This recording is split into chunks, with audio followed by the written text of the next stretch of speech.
반갑습니다. 해피가정사회연구소 소장 서상복입니다. 오늘도 올라온 고민을 말씀드리도록 하겠습니다. 소장님 안녕하세요. 한 번씩 폰으로나 컴으로 검색하다가 야동과 포르노를 보았습니다. 성관계를 한 것도 아니고 누구를 피해준 것도 아닌데 괜찮다는 생각이 듭니다. 하지만 나도 모르게 한 번씩 불쑥불쑥 이러면 안 되는 것 같기도 합니다. 주변의 사람들에게 물어봐도 사람들마다 대답이 너무 달라서 이런 고민도 해결해 주실 분이 소장님 같아서 고민 상담을 드립니다. 야동과 포르노 정말 괜찮은가? 라는 질문인 거죠. 이 야동과 포르노를 우리가 이렇게 쉽게 또는 많이 빠져들어가는 진짜 이유는 우리의 불안이나 스트레스를 좋은 방법으로 극복하는 것을 경험하지 못했거나 또는 잘 배우지 못했기 때문입니다. 여러분, 그렇다면 우리들에게 극복하기 힘들어서 빠져들어가는 그 스트레스는 어떤 종류가 있겠습니까? 일일이 제가 말씀 못 드리고 이 내용에 들어가지 않습니까? 이러한 우리들의 극심한 스트레스들이 그 야동과 포르노를 더 많이 빠져들어가게 하는 원인이라고 보는 것이죠. 또 야동과 포르노가 그렇다면 죄가 되는 이유는 뭘까요? 성경 말씀에 벗은 것을 보는 자마다 레위기에 죄가 된다고 말한 거죠. 물론 부부나 목욕탕에서 벗는 거 말고 잘못된 동기로 벗은 것을 볼 때를 레위기 20장이 말하고 있는 겁니다. 아버지의 하체, 또 남자나 여자의 하체 보는 걸 말하고 있죠. 또 마태복음에 보면 여자를 음욕을 품고 보는 자마다 이미 간음했다라고 말씀하고 있는 것을 보면 야동과 포르노 같은 경우는 다른 좋지 않은 동기로 벗은 것을 보는 것이니까, 말씀을 어긴 것이니까 죄라는 것입니다. 그렇다면 더 구체적으로 말씀을 어긴 이 야동과 포르노의 죄인 이유를 한번 찾아가 보도록 하겠습니다. 부부에게 준 하나님의 아름다운 성을 축소시키거나 왜곡시키기 때문에 야동과 포르노는 죄라는 것입니다. 부부에게 준 하나님이 원래 창조하셨던 성은 거룩하고 풍성하고 신비롭다는 것입니다. 왜냐하면 4가지의 요소가 있기 때문에 그렇죠. 쾌락이 있습니다. 성의 요소에는 쾌락이 나쁜 것만은 아닙니다. 또 사랑이 있습니다. 서로가 깊이 사랑하는 것을 전제로 하는 성이 아름답다는 것이죠. 그리고 또한 생명이 있습니다. 성은 분명히 성관계를 통해 임신을 할 수 있기 때문에 생명을 책임질 수 있을 때 그 성이 아름다운 것이죠. 성은 또한 영혼을 나누는, 교제하는, 영향을 주는 그런 요소도 있는 것입니다. 그렇지만 야동과 포르노는 이런 쾌락만 존재하고 있고 사랑과 그리고 생명과 영혼을 모두 무시한, 그래서 쾌락만을 너무 확대하거나 왜곡시켜버린, 그래서 성은 죄가 되는 것입니다. 그리고 이 야동과 포르노가 죄가 되는 이유 두 번째는 야동과 포르노를 봄으로 말미암아 야동과 포르노에 나오는 사람을 물건으로 여기거나 쾌락의 수단으로 여기게 되므로 죄가 되는 것입니다. 왜냐하면 야동과 포르노에 나오는 사람들도 하나님의 형상이고 고귀한 인격을 가진 사람이지 쾌락의 도구나 물건에 지난 사람이 되는 자체가 벌써 하나님의 형상을 모독한 것이기 때문에 하나님을 모독한 것과 같은 것이죠. 야동과 포르노가 죄가 되는 세 번째 이유는 이 야동과 포르노가 균형을 잃은 생각이기 때문에, 행동이기 때문에 그렇습니다. 성경에 보면 이렇게 말씀해 균형을 잃어버리거나 기울어진 저울은 하나님께서 매우 싫어한다, 미워한다라고 했습니다. 이것은 어떤 조건이든 기준을 동일하게 적용할 수 있어야 된다는 것이죠.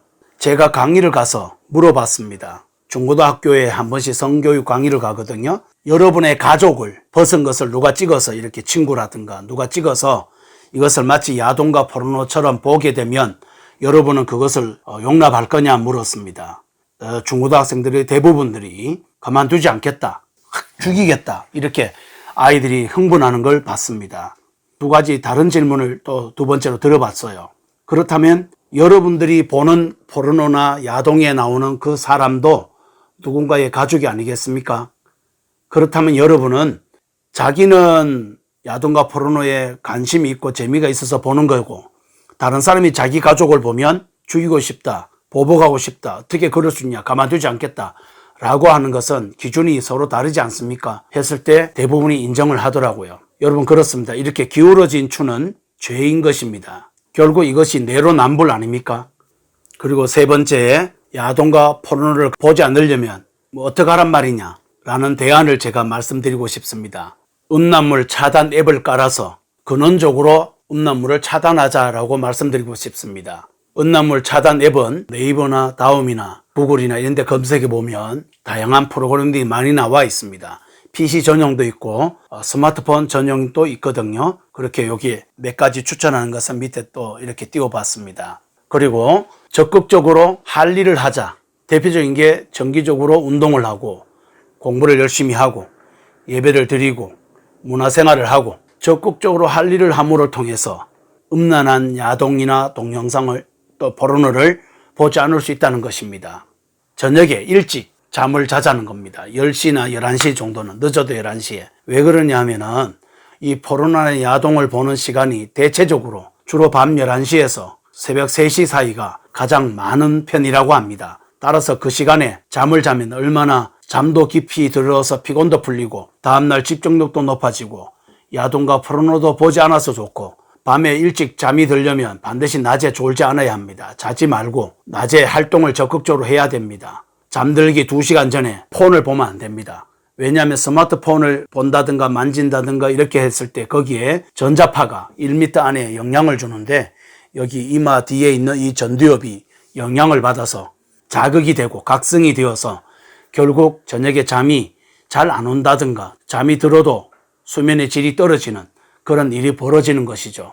그리고 경건의 훈련을 해서 성경을 많이 읽어서 죄를 범하지 않는 능력을 가져야 합니다. 또 예배의 훈련이나 성령 충만함으로도 가능하겠죠.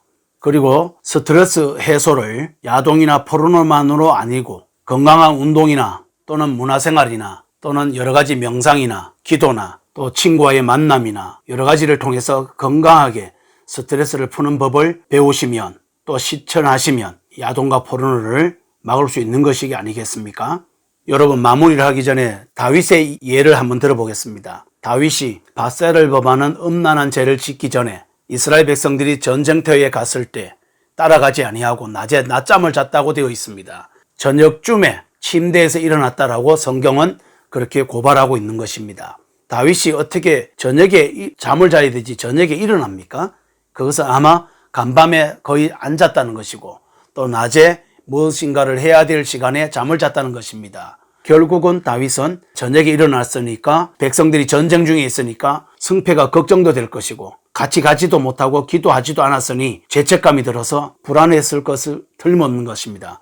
그래서 옥상을 거느렸던 거죠.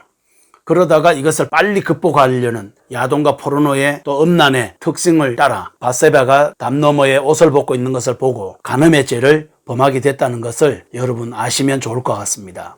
오늘 야동과 포르노 괜찮은가 죄인가 라는 질문을 정리를 하면 야동과 포르노가 빠져들어가는 진짜 이유가 사실 스트레스 해소를 건강하게 하는 것을 경험 못했거나 배우지 못했기 때문이라고 말씀드립니다. 죄가 되는 가장 큰 이유가 하나님이 아름답게 준 그 성을 왜곡시키거나 축소시키기 때문에 죄가 되고 기울어진 추처럼 균형을 잃어버리고 일관된 규칙을 적용하지 않는 까닭에 죄가 된다고 말씀드렸습니다. 야동과 포르노를 극복하기 위해서 5가지를 노력하자고 권해드렸습니다.